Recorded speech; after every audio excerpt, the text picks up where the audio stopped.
Picture a narrow valley in the year 1530, somewhere along the line where Scotland bleeds into England. It is night. A band of horsemen in steel bonnets comes down off the fells, with stolen cattle ahead of them, and a feud behind them. And not one of them could tell you whether he is English or Scottish, because out here, that question does not matter. What matters is the name he rides under. Armstrong, Elliott, Graham, Kerr.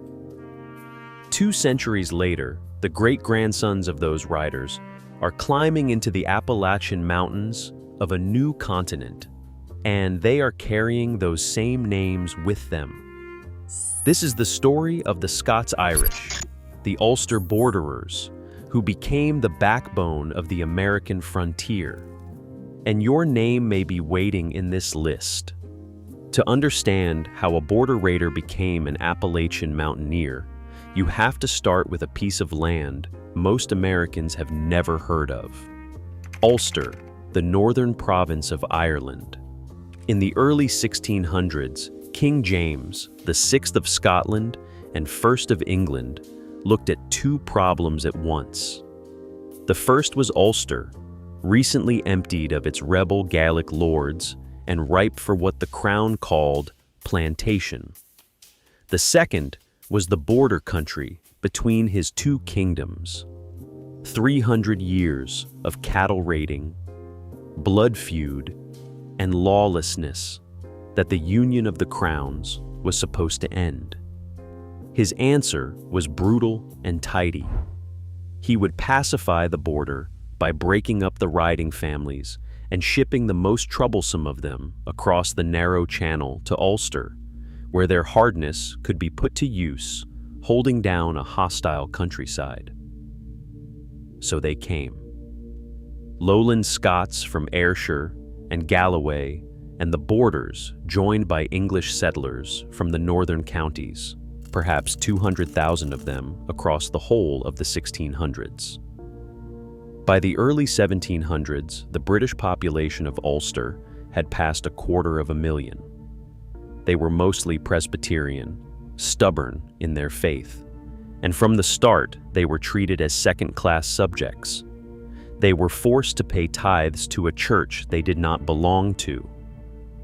Under the Test Act of 1704, a Presbyterian was shut out of public office, and for a time, even his marriages and burials were treated as suspect by the law.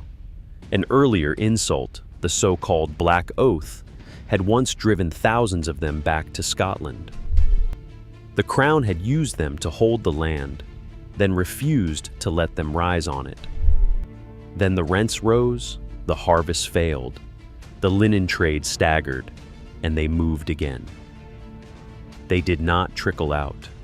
They came in waves, and historians count 5 great ones. In 1717, in the late 1720s, in the early 1740s, the mid-1750s, and the early 1770s, each driven by drought, by rack-renting landlords, or by plain hunger. Between 1717 and the American Revolution, somewhere between 150,000 and 250,000 Ulster folk crossed the Atlantic. They landed mostly at Philadelphia and Charleston, found the good coastal land already taken by the English, and did what their people had always done. They pushed inland, up the Great Wagon Road, into the backcountry, and then into the mountains nobody else wanted. The men who ranged ahead of the families, alone for weeks, with a long rifle and a sack of salt, were called long hunters, and they were the ones who found the gaps and the salt licks and the river bottoms that the rest would follow. The historian David Hackett Fisher, in his book Albion's Seed, called them one of the 4 great folk migrations that shaped America, the people of the British borderlands, who settled the southern backcountry and gave it its accent, its music, its fierce independence, and its surnames. One last thing before the countdown. You will hear the prefix Mac and Mac again and again, and they mean the same thing, son of. MacDonald is son of Donald. McCoy is son of a man named Aod, the old Gaelic form of Hugh. The single letter that sometimes follows, the apostrophe, the doubled letters, the spelling that shifts from one census to the next. All of it is the residue of clerks writing down Gaelic sounds in English letters. Keep that in mind. The spelling of your name may have changed a dozen times on the way down to you. Now watch for your own name. Number 12. Armstrong. If the border had a first family, it was this one. The Armstrongs held the West March and the debatable land, that strip of contested ground that belonged to neither kingdom, and at their height they could put 3,000 riders in the saddle. They were feared on both sides of the line.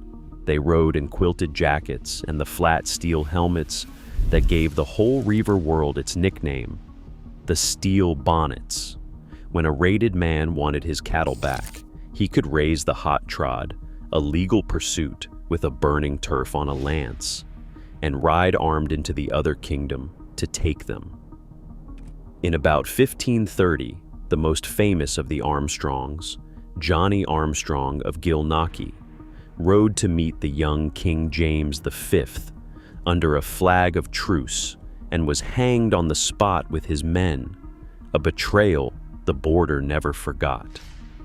The lawlessness grew so notorious that in 1525, the Archbishop of Glasgow laid a thundering curse on the Reaver families by name, a curse carved into a stone that still sits in Carlisle today. When the crown finally cracked down, Armstrongs were among the families scattered to Ulster. And from Ulster, they came to America in their thousands, into Pennsylvania, down into Virginia and the Carolinas, into the Tennessee hills. 3.5 centuries after Gilnockie, a quiet Ohio man whose people traced back to that border stock stepped off a ladder onto the surface of the moon. His name was Neil Armstrong. Number 11. Graham. The Grahams were the terror of the western border, packed into the debatable land alongside the Armstrongs. And when James set out to pacify the frontier, no name suffered more. The crown didn't just relocate the Grahams, it tried to erase them. Hundreds were rounded up and transported, some to the Low Countries, many to Ireland.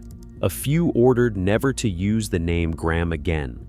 They used it anyway. The name rode out the centuries, crossed to Ulster, crossed to America, and seeded itself across the southern mountains.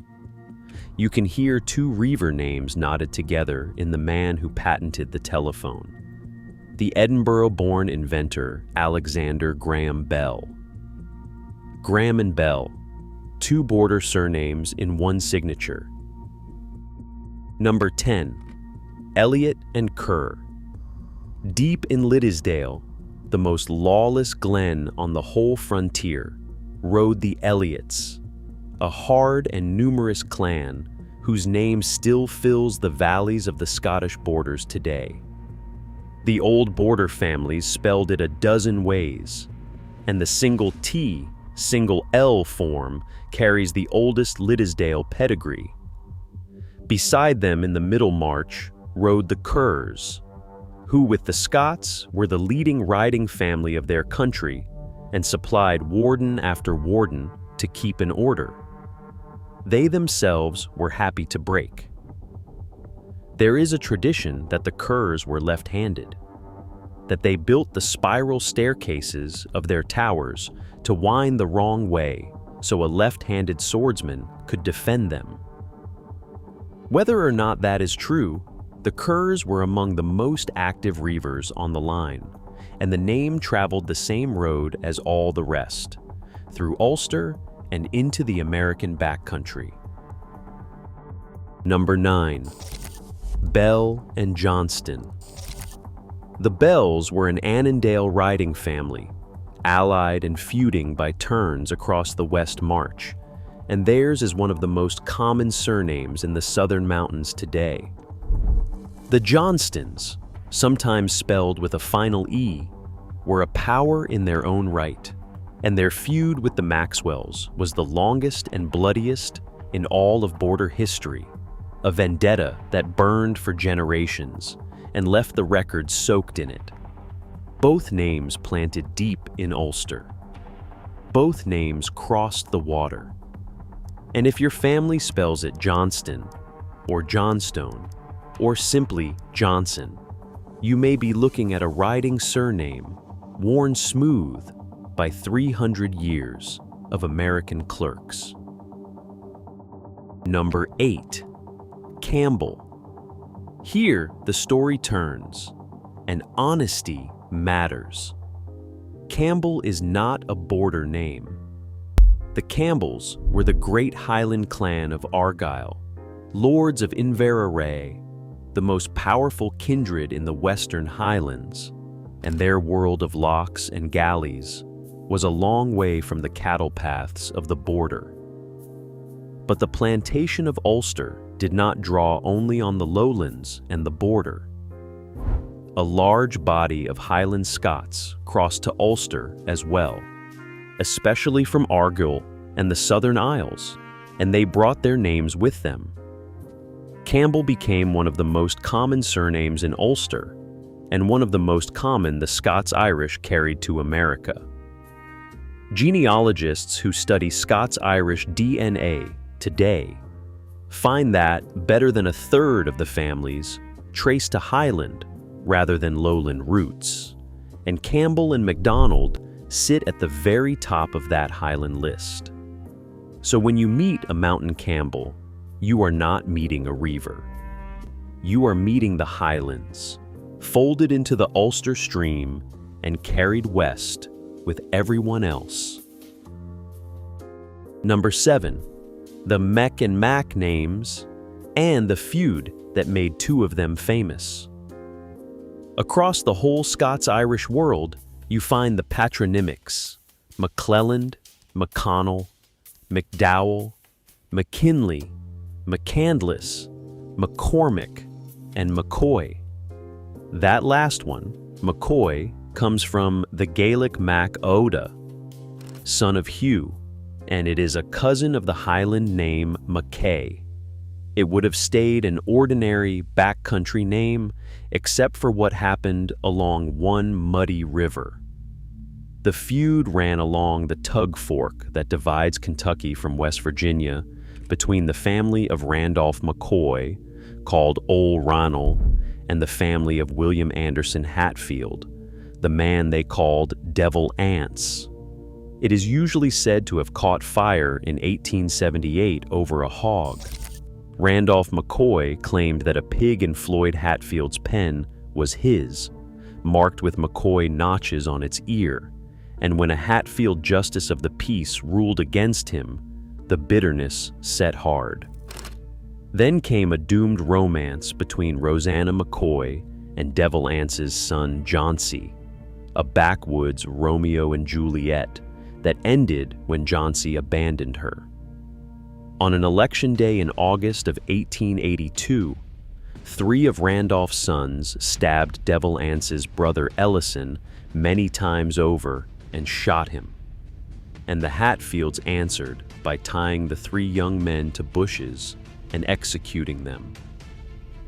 The worst night came on the 1st of January, 1888, when a Hatfield party led by Devil Anse's son Cap surrounded the McCoy cabin, set it ablaze, and shot down 2 more of Randolph's children as they ran. More than a dozen people died before it ended, and there is a quiet irony in those 2 names. McCoy is Gaelic to the bone, son of Hugh. Hatfield is an Old English place name the heath, and the open field. The most famous feud in Appalachian history married the Gaelic world to the English one, which is exactly what the backcountry always did.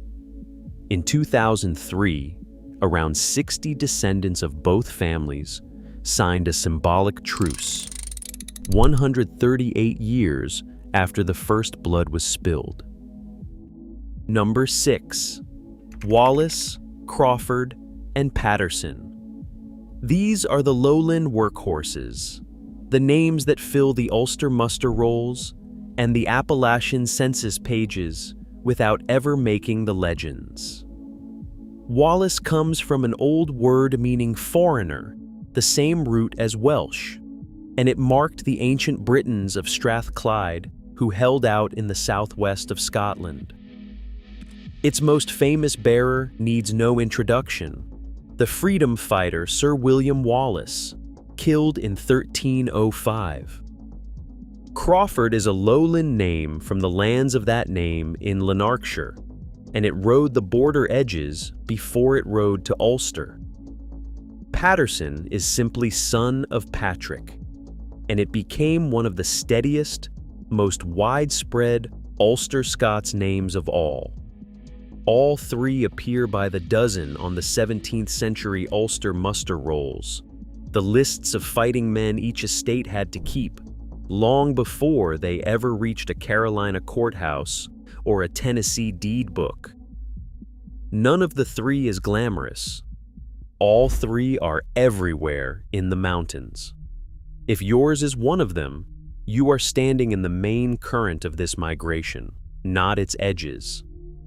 If this is the kind of history you want more of, take a second to subscribe. We trace the bloodlines and the surnames of the Anglosphere every week, and there is a great deal more frontier still to cover. Now let's get to the names that the school books remember. Number 5, Crockett. Everyone knows the line. King of the wild frontier, dead at the Alamo in 1836. David Crockett was born on the Nolichucky River in what is now Greene County, Tennessee, in 1786, deep in the heart of the Scots-Irish backcountry. But the Crockett name itself has a surprising root, and it is worth telling straight.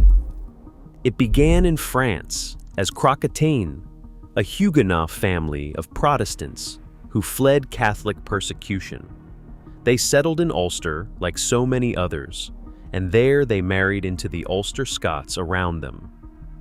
Davy's own ancestor Joseph Lewis Crockett married Sarah Stewart, an Ulster Scot from County Donegal. By the time the family reached Tennessee, the French origin was a faint memory, and the family was Scots-Irish in everything but the spelling of its name. Davy himself rose from a hardscrabble cabin to the United States Congress, where he broke with Andrew Jackson and stood almost alone against the Indian Removal Act that drove the Cherokee from their land. When the voters turned him out, he went to Texas, and he died at the Alamo on the 6th of March, 1836. That is the Ulster melting pot in a single surname. French root, Ulster soil, American legend. Number 4, Boone. Here is the most beloved name on the frontier, and here is where the channel has to be careful with you, because you will check.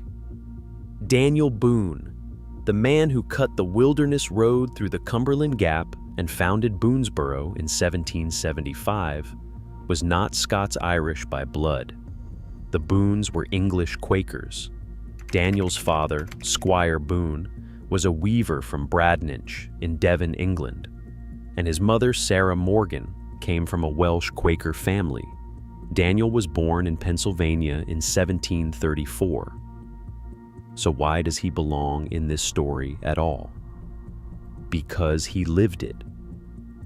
The Boones traveled the very same road as the Ulster Stream, down the Great Wagon Road into the Yadkin Valley of North Carolina, and Daniel married Rebecca Bryan, whose family was Scots-Irish of the same backcountry stock. In 1775, he led axemen through the Cumberland Gap to carve the Wilderness Road into Kentucky, the path that tens of thousands of settlers would follow west. He was captured by the Shawnee, adopted into the tribe, and given the name Big Turtle before he slipped away to warn Boonesboro of a coming attack. Boone became the archetype of a frontier that was overwhelmingly Ulster in its making. He was the English Quaker who walked the Scots-Irish road, and the road remembered him as one of its own. Number 3. Sevier. Think of the over-mountain men. On the 7th of October, 1780, a backwoods army of Scots-Irish riflemen climbed a ridge in South Carolina called King's Mountain and destroyed a loyalist force in about an hour, a turning point of the Revolution in the South. At their head rode a man named John Sevier, known on the frontier as Nolichucky Jack.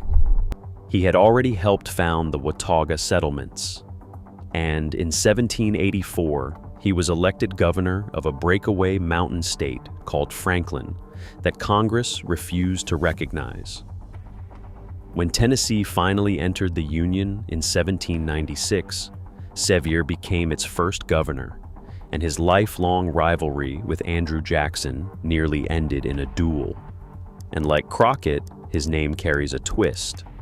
Sevier is the anglicized form of Xavier, a Huguenot family out of the old border kingdom of Navarre, who fled France for England and then for America. So the man who led the Scots-Irish at King's Mountain did not bear a Scots-Irish name at all. He bore a French one. He belongs here because the frontier did not check papers. It took the Huguenot, the Highlander, the Borderer, and the Ulster Presbyterian and forged them into one mountain people under fire. Number 2. The Presidents.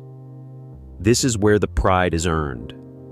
The Scots-Irish did not stay in the hollows. They marched into American politics, and they did not leave. James Knox Polk, the 11th president, the man who pushed the country to the Pacific, descended from Ulster Presbyterians, whose name was a worn-down form of Pollock, with roots near Coleraine and Lifford. James Buchanan, the 15th president, was the son of a man born near Ramelton in County Donegal, and he called his Ulster ancestry an inheritance beyond price. John Caldwell Calhoun, the towering and troubling statesman of South Carolina, came from Donegal Covenanter stock. Sam Houston, who won Texas its independence at San Jacinto in 1836, traced his line to a John Houston, who left the hills above Ballymena in County Antrim. And the line did not stop in the 1800s. Chester Arthur, the 21st president, was the son of a man from Cullybackey in County Antrim. William McKinley, the 25th, descended from a farmer out of Connacher near Ballymoney, also in Antrim, and he was so proud of it that he addressed a national gathering of the Scotch-Irish. Woodrow Wilson, the 28th, was the grandson of a printer from Strabane in County Tyrone, and he spoke openly of the Scottish conscience he believed ran in his blood. Even Theodore Roosevelt, no relation to the mountains, praised the Scotch-Irish as a bold and hardy people who formed the cutting edge of the American march westward. By the count of Ulster heritage groups, as many as 12 American presidents have claimed some Scots-Irish blood, and 3 of them had a parent born on Ulster soil. The breed reached beyond the White House, too. The greatest soldier of the Confederacy, Thomas Jonathan Jackson, the man they called Stonewall, was Scots-Irish to the core, born in the western Virginia mountains to the same stock.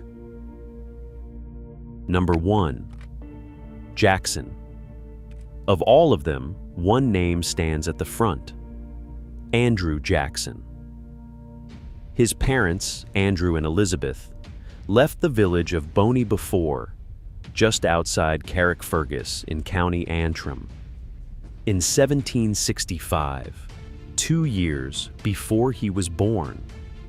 They settled in the Waxhaws, the Scots-Irish backcountry on the line between the Carolinas, and there, on the 15th of March, 1767, in a log cabin, the future 7th president came into the world. He was the first president born in a log cabin. He was the first elected from west of the Appalachians. He was the nearest thing this country ever had to an Ulster-born president. And his enemies, who feared his temper and his will, called him King Andrew. The mountains called him Old Hickory. From a cottage in County Antrim to the White House in a single generation. That is the Scots-Irish story compressed into one life, and it is the reason this founding stock looms so large over everything that came after. So what does the blood actually say, all these centuries on? This is the part the modern tools can speak to, and they speak clearly. The Scots-Irish who climbed into Appalachia married within their own world for generation after generation, up the coves and back in the hollows, far from the coast, and from later waves of immigration. Geneticists call the result a founder effect. When a population settles in isolation and keeps to itself, its descendants come to share a distinct and detectable genetic signature. And that is exactly what consumer testing now finds. The company 23andMe has identified specific genetic communities it labels early British and Irish Americans of the Tennessee Appalachian Mountains, and another for the Virginia Appalachian Mountains, clusters tight enough to map because the founding families stayed so closely bound for so long. A landmark study of European Americans across the country, led by the geneticist Katarzyna Briss, and published in 2015, found that the deep ancestry of the white American South is overwhelmingly British and Irish. The mountains held what the mountains were given. There is a sharper tool still, and it follows the surname directly. A Y chromosome test traces the strict father-to-son line, the same line a surname follows, generation after generation. Most men of British and Irish descent carry the same broad paternal lineage, the one that blankets Western Europe and the British Isles, and within it the branches sort out into families and regions. Surname projects, where every Armstrong or Campbell or McCoy who tests compares his Y chromosome against the others, can show whether two men who share a name also share a forefather, or whether the name was simply picked up by unrelated households along the way. Because the mountain families married so tightly among themselves, those shared segments of DNA run long and clear, and the clusters hold their shape across the generations. But here is the honest word to end on, and the channel will always give you the honest word. A common surname is not proof of a particular line. Sharing a name with Andrew Jackson or Davy Crockett does not place you in their family tree, because these names were borne by thousands of unrelated households scattered across Ulster and the backcountry. The only way to know your line is the slow way, the documented way, parish register and ship manifest, and census page, one generation at a time. The free archive at Family Search is the place to begin. And a Y-DNA test through a surname project can confirm what the paper trail suggests. The name is the door. The research is the house. So watch the credits of the frontier roll by one more time. Armstrong and Graham off the debatable land. Elliott and Kerr out of Liddesdale. Bell and Johnston from Annandale.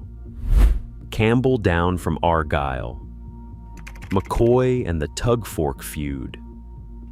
Wallace and Crawford and Patterson in their thousands. Crockett and Sevier with their hidden French roots. Boone walking the Ulster road as an Englishman. And Jackson, born in a cabin 2 years out of County Antrim. If your name was among them, the border and the mountains are both in your blood. And the story you have been searching for is older and harder and prouder than you knew.